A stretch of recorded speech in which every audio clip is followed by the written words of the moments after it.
a very familiar story. I think most of us know the story of Ruth. We've read it, we've heard it, we've heard many sermons about it, we've heard Sunday school lessons about it, we've sometimes even incorporated some of the verses into wedding vows.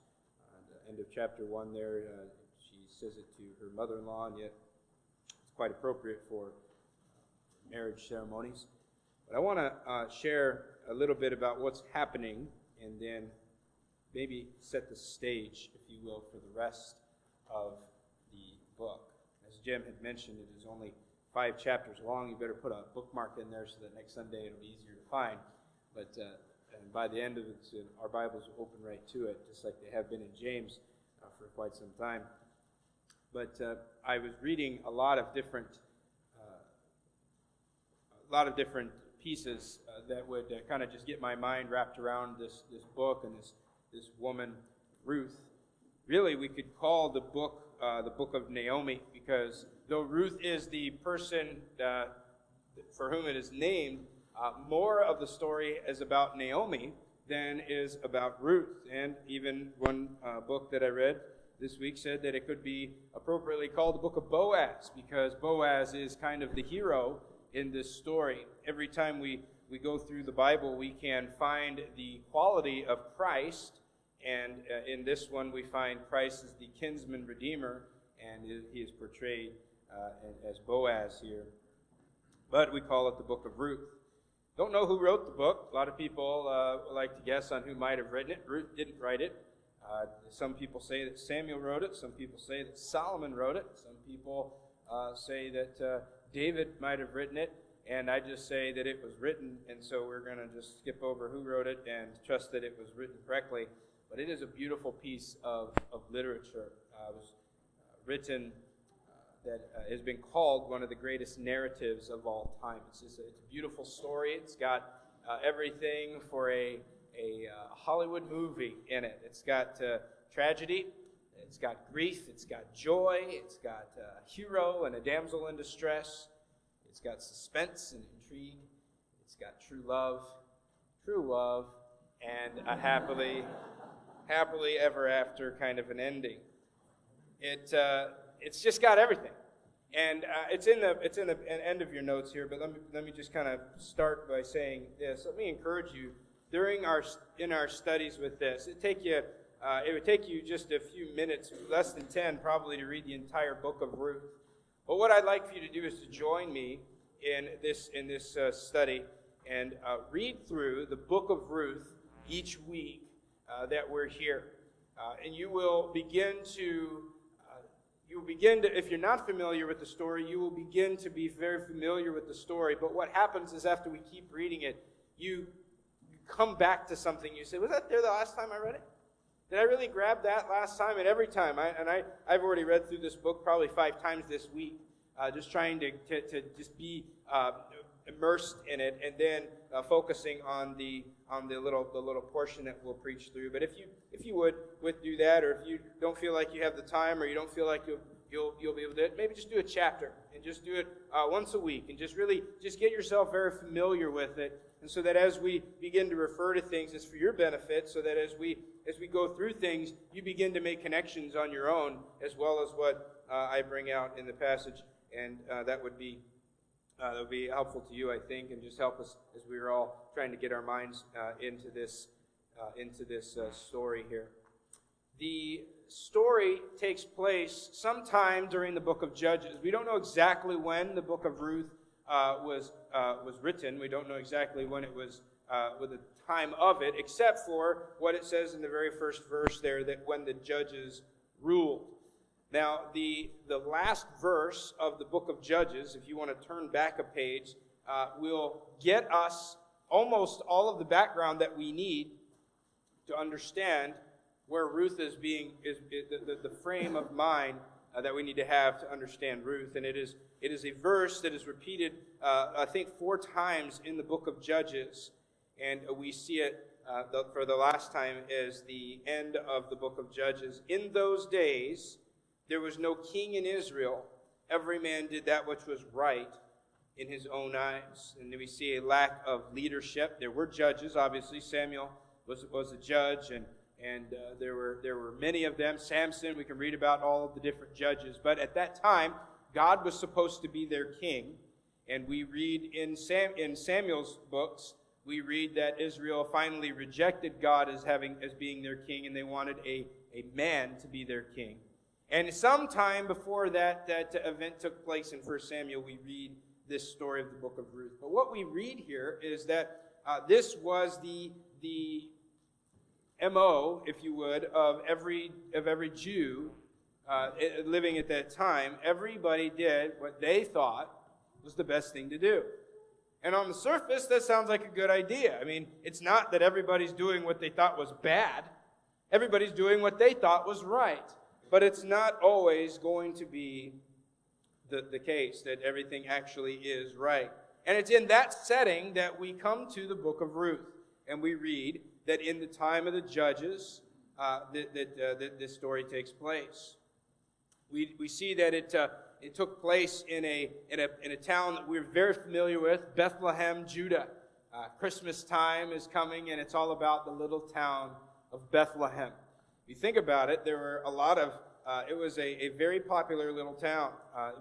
The book of Ruth takes place in Bethlehem.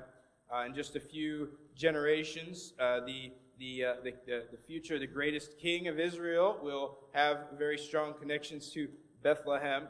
And then the Messiah king will have a very strong connection and be born in Bethlehem. Yet, not much else happens other than these big events. But nobody sets their kingdom up there. Nobody rules from Bethlehem. It's just a little tiny town. And we see also that it includes a man of Ephrathah. We see in verse number 2 these family here, Elimelech's family, they were Ephrathites. Ephrathites also is recorded in Messianic scripture regarding the coming of Messiah, saying that Bethlehem of Ephrathah or of Ephrata is small and unknown and is insignificant. It's really not that big of a deal, but yet it becomes a great big deal in our story and in our Christian heritage. And we see it take place there. So we see most of the main cast is introduced to us right away in verse number 2. Elimelech and his wife Naomi, and they had 2 sons, Mahlon and Chilion. And then we will add some more to the cast later on. Now, most of chapter 1, as you will see if you read the rest of this chapter, we will only get to the first 5 verses today. Most of this chapter is about Naomi.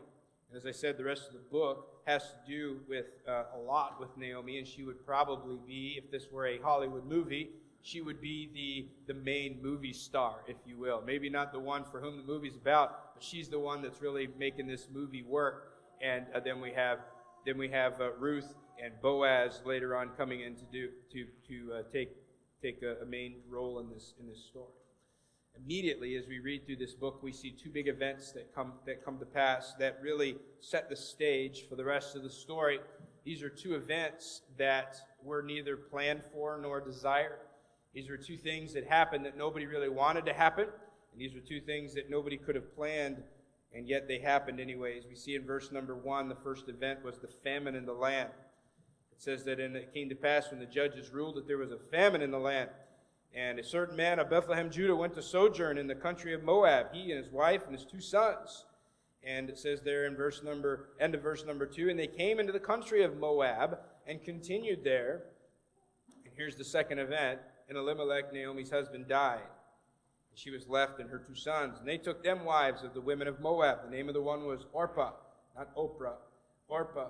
And the name of the other, Ruth. And they dwelled there about 10 years. And Mahlon and Chilion died also, both of them. The woman was left with her 2 sons and her husband. And here we have the 2 great events that are pivotal in telling us the rest of the story. And if we understand these 2 events, and what I want to share with you this morning, it will help us to keep the rest of the story in the proper frame of mind. I think it's rather ironic because Bethlehem means house of bread. And it is in the house of bread that they find no bread. And they leave this area to find food in another area, in another country called Moab. Now, the Bible word here that we read, sojourn, is a temporary trip. It's a little longer than going on a 2-week vacation, It's moving somewhere, but only temporarily. It's much like what people do around here when it snows. They go down south to sojourn in the land of the sunshine, and then when there is bread or warmth back in Sherman, they move back. And that's exactly what it means to sojourn. It just means to go somewhere and stay there for a little bit. And we see that this story begins with them planning to move temporarily. But the three words that describes their stay in Moab tells us kind of all we need to know about what happened to them while they're in Moab. It says here in the first part, it says that they went to sojourn in verse number 1.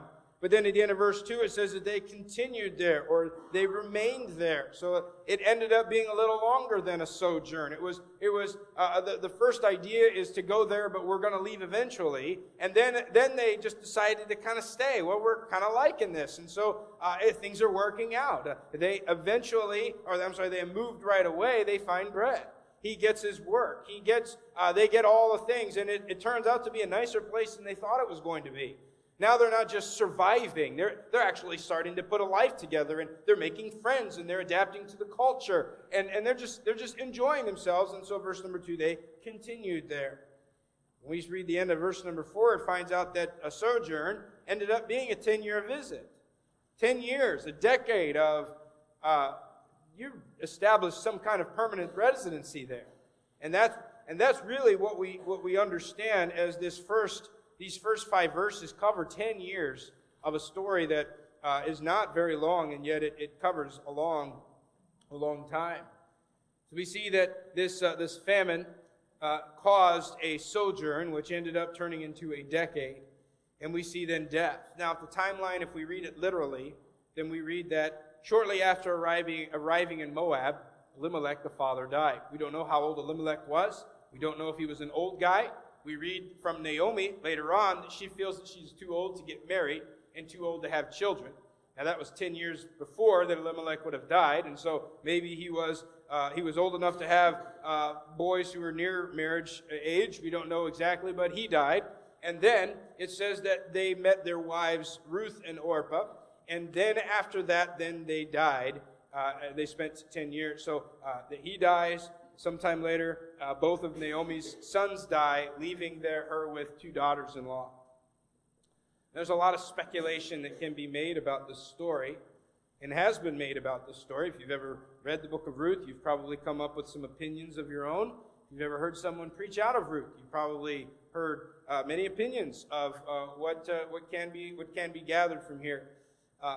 With no direct teaching, and that's partly the difficulty of reading and studying through an Old Testament book, is that there's no direct teaching there. We are looking at people's lives, and we are pulling out principles or life lessons based on what happened to these specific people. I was thinking Kim was mentioning it downstairs in the Sunday school this morning about David, and how, David did okay, and he had multiple wives, but he did okay. But I'm not supposed to pattern my life after David either.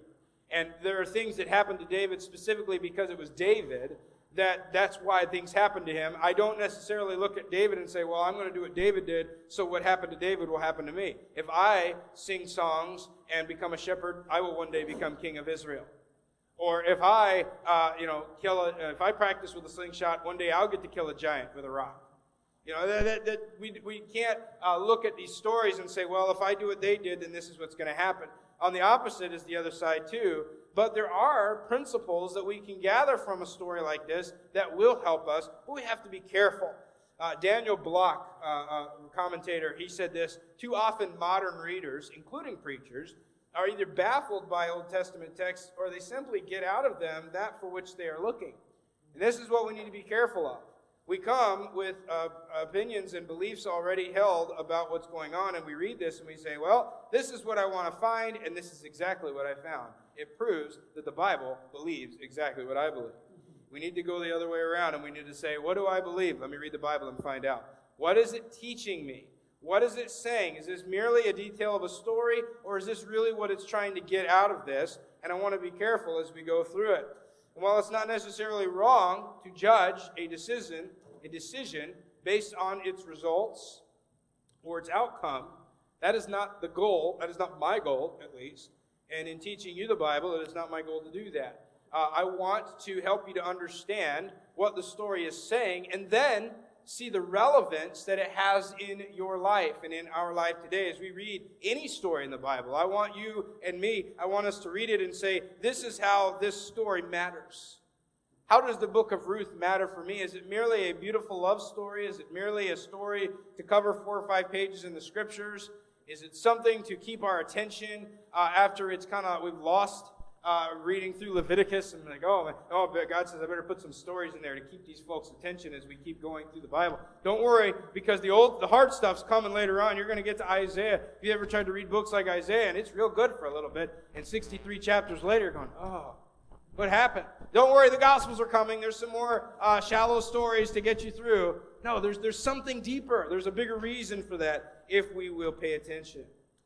And ultimately, we hope to see God in this story and recognize His hand of providence and His hand of mercy throughout these pages. And so, I want to begin a series and a sermon by getting us into the proper frame of mind. We're going to kind of just go, as you see in your notes there, just several applications. And to get there, let me just kind of ask the question I asked myself in study. What do we know from these first 5 verses? I've heard more sermons than I can count from these first 5 verses. And there's not a lot that happened, but yet I've heard more sermons than I think actually have happened from this passage. What do we know from these first five verses that really set the stage for the rest of the story? Here it is in a nutshell. A man made a decision to move his family in order to care and provide for them. When you say it like that, it doesn't sound very bad at all. Man needed food, and so he moved to where there was food. A man had a family. Those of you who have a family, you know how much of a responsibility that is. I'm going to do whatever it takes to feed my family. There's nothing wrong with that. There's nothing sinful about that. He moved for food. Or you could say he moved for money. He moved to take care of his family. This wasn't I'm deciding to make a buck and I can make more bucks in Moab than I can in Bethlehem. It's, I need food to put in my children's mouths and my wife's mouth. I got to take care of my family. He had intentions of going back. That's why it says that he went to sojourn.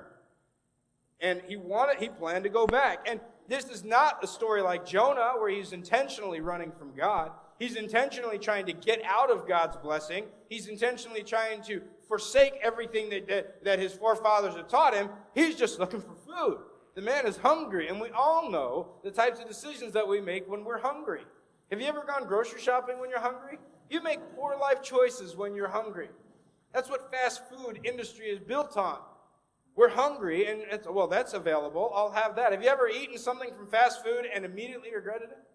That's like Taco Bell's slogan. You know, it sounded good, and you're like, shouldn't have done that. You know, I need to eat some broccoli to balance out what I just did to my body. But this is all that happened in these first 5 verses, that a man was hungry, he had no food to feed his family, and he moved to where there was food. Now, there are many examples of famine in the Bible that we can pull from. Many of them we've looked at recently this year in our studies in Genesis. Abraham, he moved. Early in this passage, he moved to the land of Egypt because of a famine. Now, he came back with his handmaiden, Hagar, which ended up becoming a problem later on. Later on, we can read that his son Isaac was tempted to go into the land of Egypt because of a famine, and God came to him and stopped him and said, "Don't." And it was due to the poor choices that his father had made. But later on, at the end of Genesis, we see that God had intended for Jacob to move his family to Egypt because of a famine. God used the famine to move his family, the family of Israel, to Egypt. Likewise, we have seen people who have moved with good intentions that didn't turn out so great. Namely, think of Lot moving to Sodom. Lot, like Elimelech, decided to move. He made a business decision. This is going to feed my family better, and yet it did not turn out wrong, or it did not turn out good. It turned out bad for him. So, the question we have to ask ourselves then is am I supposed to take from this that I'm not supposed to move? Don't ever move. If you move, you're just like Elimelech, and you will die. Well, I've got news for you. You will die. one day. But I don't know if it's because you moved. And I don't know if it's because you're old and sick or because you stepped in front of a bus. We can say, well, he shouldn't have moved. Well, yeah, he shouldn't have moved off the curb, stepping into a bus. But is that really what this story is trying to teach us? Is there a lesson here about having wrong priorities? Maybe. Maybe that Elimelech couldn't trust God enough in Bethlehem, and so he moved his family to Moab and trying to take matters into his own hands. I have to believe that there's something there because not everybody left Bethlehem, Judah, namely one named Boaz, who is going to later take care of the rest of this family and kind of be the superhero to step in and save the day. He had bread, he had enough, and it doesn't say that he was affected negatively, but Elimelech felt that he needed to. But on the other hand, if Elimelech had not moved down to Moab, there would be no Ruth, and we know that Ruth was a part of God's plan. So, where do we go from there? Was God punishing Elimelech for moving? Was that a consequence of his choice? Maybe, but there's no specifics given why he died. We could assume that he was an old man and he just died. He could have died at the same time, just in Bethlehem. Now, Mahlon and Chilion seem to indicate here that they died as young men, and that's not normal, but we can't say that anytime someone who is young dies that God punished them for that. Because it doesn't tell us specifically, we want to be careful in making those assumptions.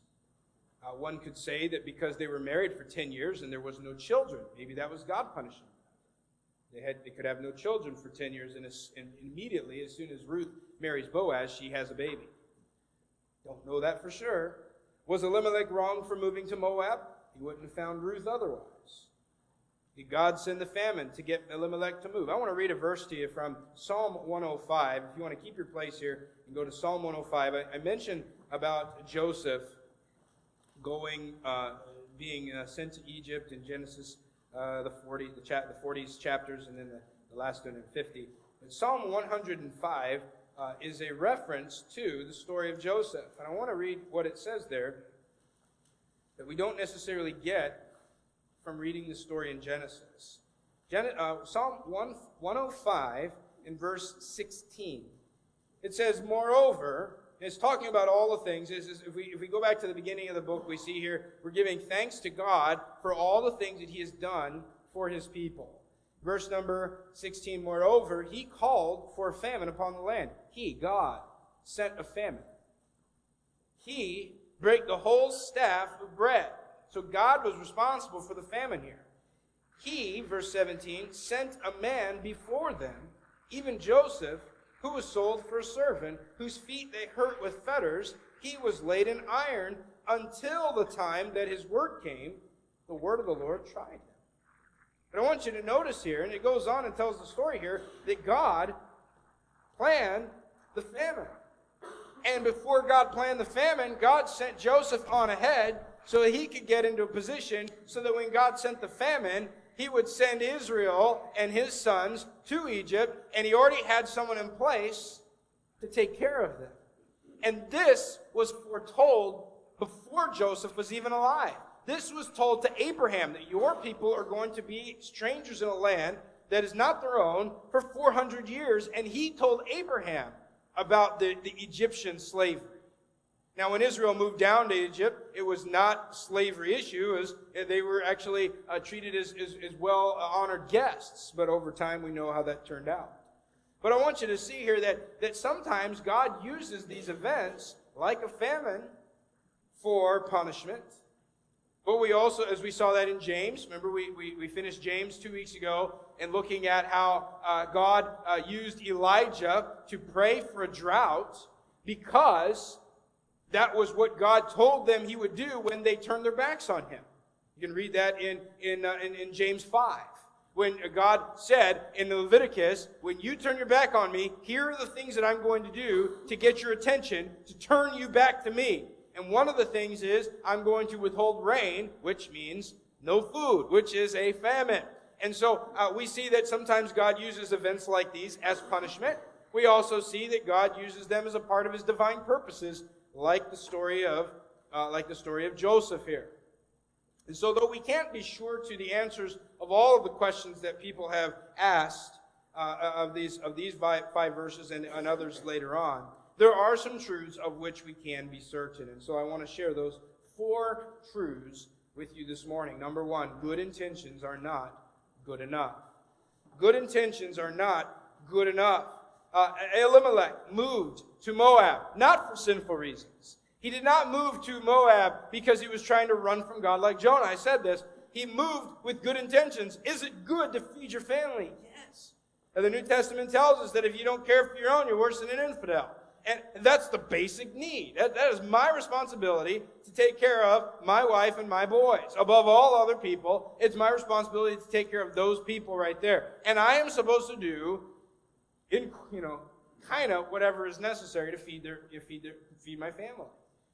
And we have these dilemmas sometimes about, well, what if I have to do something that's wrong to feed my family, do wrong in order to do good and all that. Elimelech here, he just needed food. Should he have moved to Moab? We don't know. But he did need food. Should he have fed his family? Yes. And the intentions here were good. But it didn't guarantee good behavior. There is some scriptural evidence in Leviticus and I think also in Numbers that tell us that the Israelites were forbidden to marry the Canaanites. And because of some things that had happened, if you recognize the name Moab, because Ruth was a Moabitess, Moab was a distant relative of Israel when Lot and his 2 daughters escaped from the fire and brimstone coming down on Sodom and Gomorrah.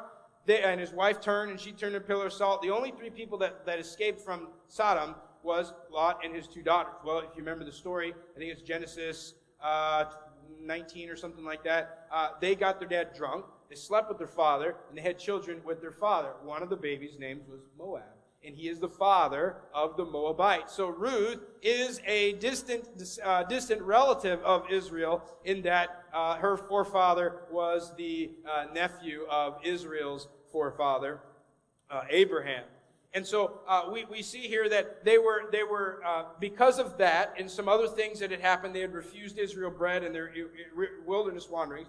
God had told them to forbid for 10 generations any Moabite from coming into the temple of God. And so they were withheld access from the temple or from the tabernacle for 10 generations. And so there was a lot of things going on. The Moabites and the Israelites, just very, very plainly, did not have a good relationship.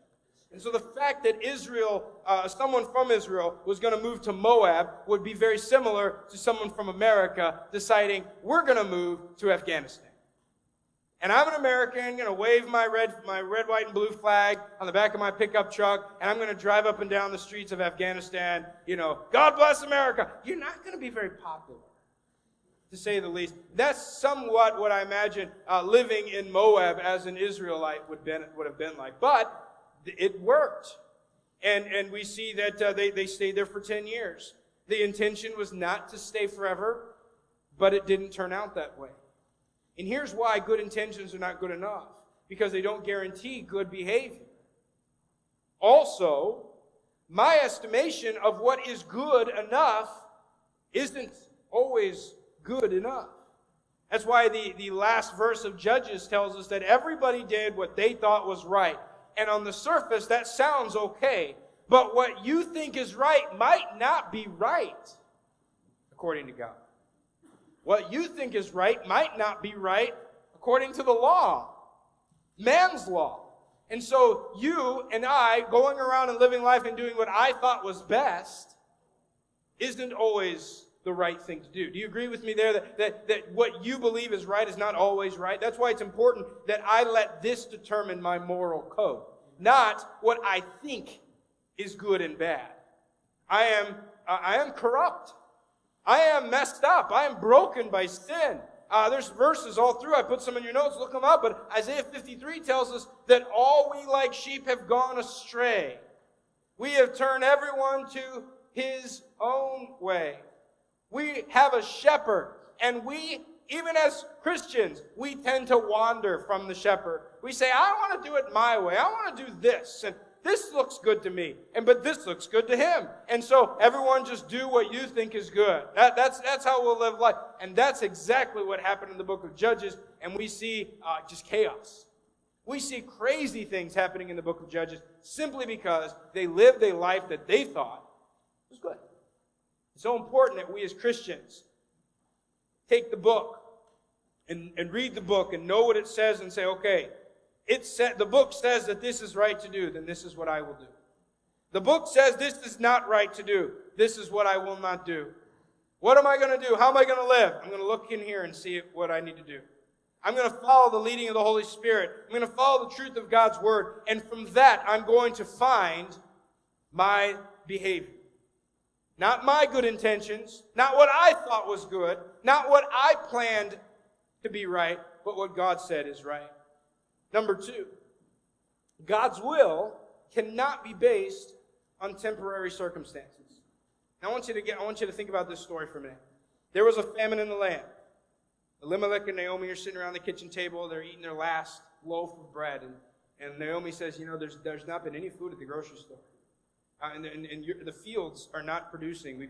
A famine would have been many, many years, I think, of no rain. Not just one bad season. Don't worry about. But enough to say we've got to uproot our lives, our kids, we're leaving everything behind. That's more than one bad crop. That's more than one bad harvest. That's years of saying, this is not working here. We have to go. And immediately they go to Moab and they find bread. Their kids find friends. Naomi finds girlfriends and ladies in the community with whom she can relate and she enjoy. And Elimelech, for as long as he lived in Moab, because it says that not only did they sojourn there, but they continued there. And they say, we kind of like it here. You can't base the temporary circumstances, things are going good. God must have been in this based on that. Because here's the danger. Was God in it? That's for you to decide. But they moved to Moab and things went up. Things are looking good, Naomi. We've got food to eat. We've got friends. We've got a community. It's just like Bethlehem, only with food. It's better. And Elimelech died. Maybe we shouldn't have come.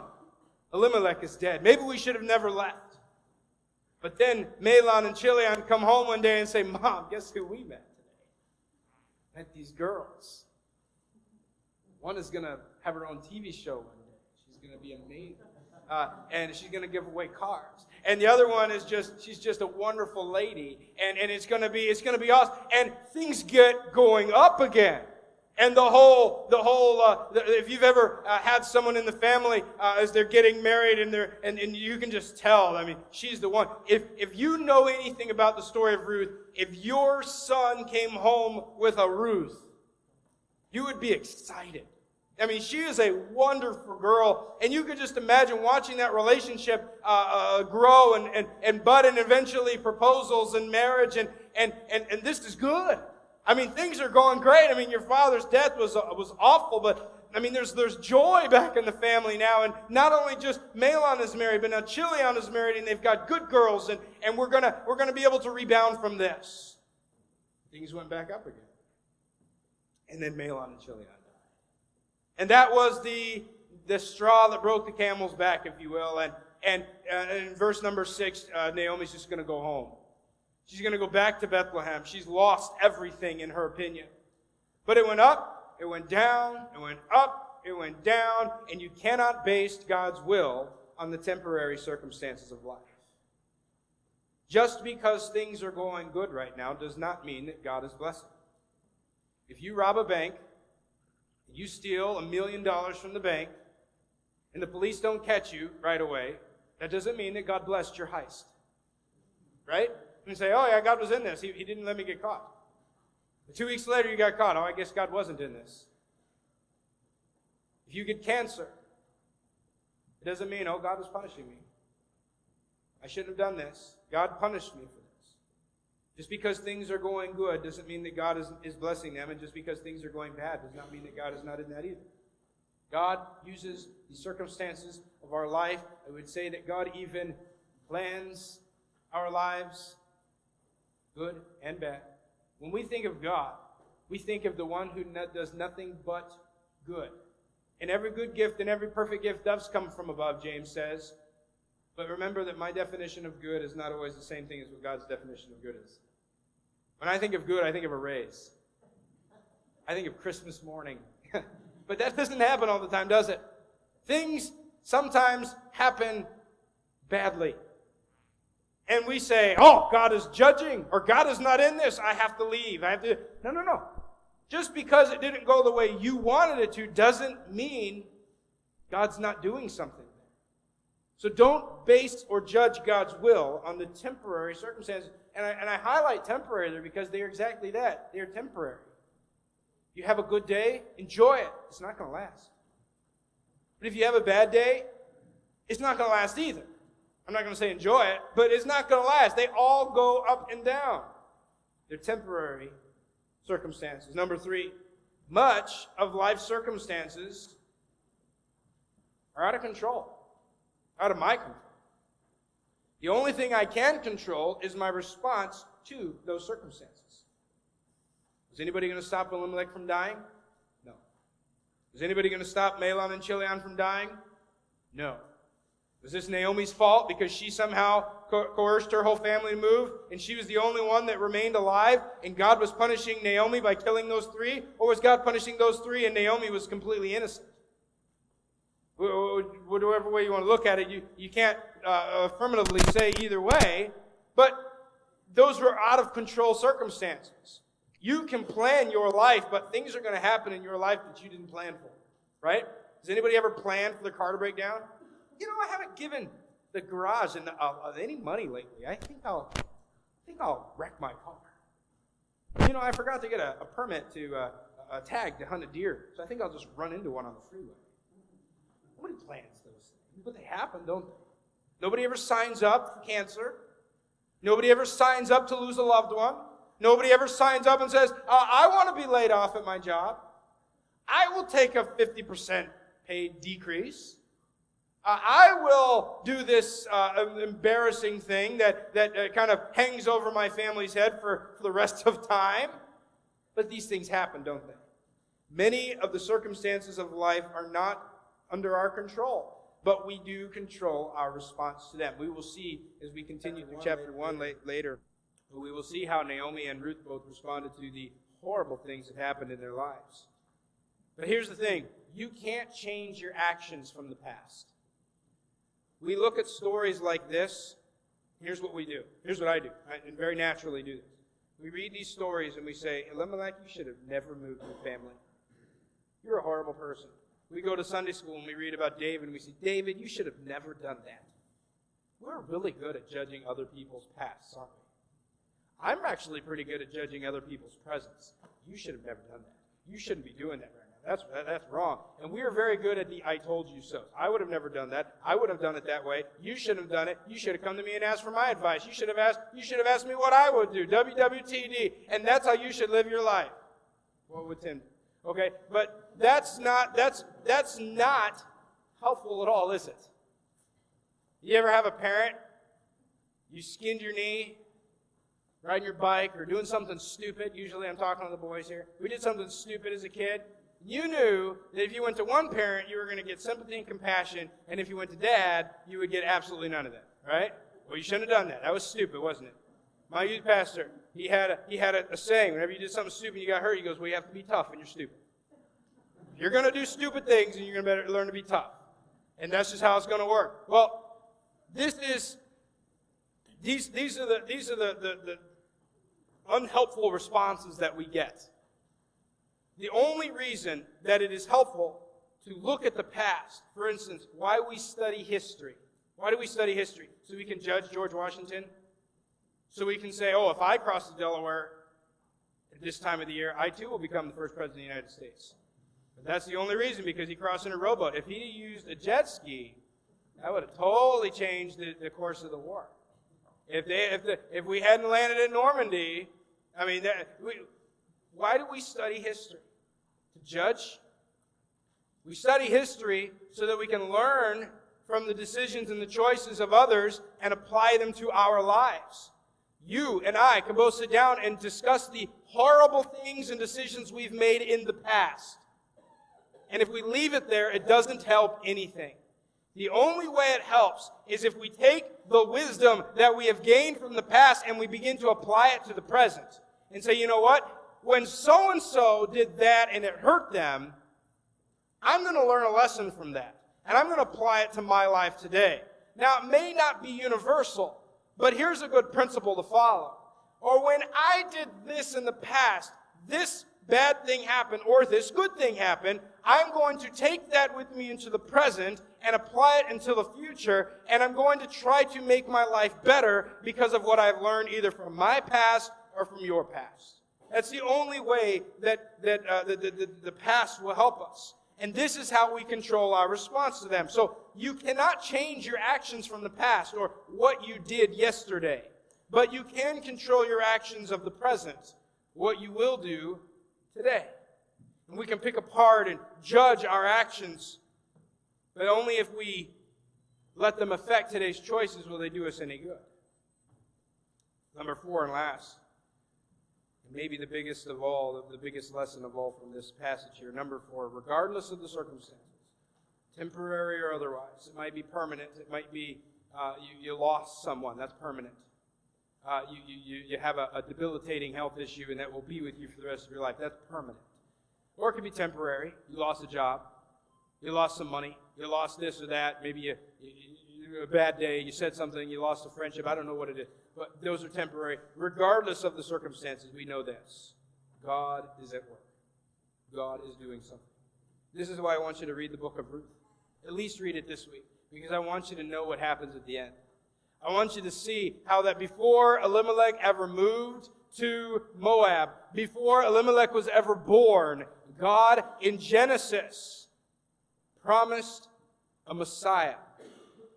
God, all through from creation to Abraham, had promised a Messiah. And He told them it would come through a specific family. And it would come through a specific line in that family. And that plan was already determined in God's mind.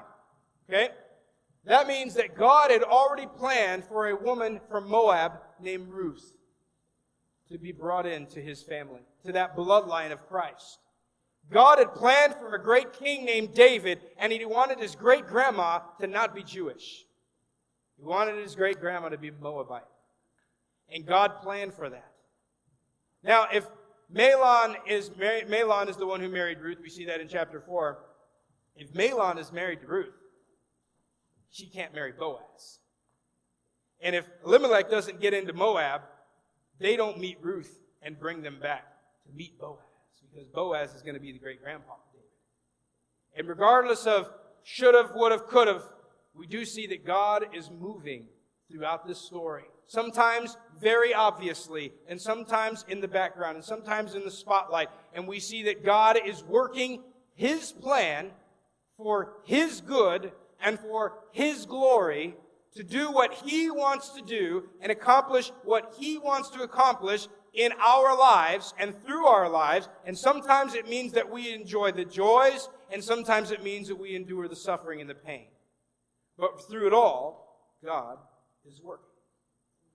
And so as we begin this story, we see that what happened in Elimelech's life and in Naomi's life is what happens to us. Sometimes things go like we planned, and sometimes things don't go like we wanted them to. Though we can't control all of life's events, we can know that God is always in control and that God cares. And though this present life may seem tough, it may seem difficult, or even like in Naomi's opinion, it may seem unfair, we know that God is good, that God is working a plan that will ultimately bring Him glory, and it is for His glory that we exist. We have to get that down. Why am I here? I'm here to bring God glory. I'm not here so that God can bless me. I'm not here so that I can have a happy life. I'm here to glorify God. Why were you created? The same reason that Adam and Eve were created, to bring glory and honor to God. And through the circumstances of life, God is glorified through His will. And sometimes He allows things to happen to us. Think about Job. Why did God do that? To prove a point to Satan and to the rest of us that Job was not a mercenary. Job was not in this Christianity business. He was not serving God for what he got out of it. He served God because that's why Job was created. And Job got a hold of that in his head, in his heart. And he knew, this is why I exist. I exist to glorify God. And he said, though he slay me, yet will I trust in him. God will kill me. I'm going to trust him. I'm going to try to bring honor and glory to him. Things were not going good for Job. Things are not going good for Naomi. Naomi is going to, just a couple of verses, she's going to, with Ruth, I chuckle every time I read this. Naomi is standing there with the ladies of Bethlehem as she comes back home, and they say, "This is Naomi? Wow, she looks different." And she says, "Don't call me Naomi, call me Mara.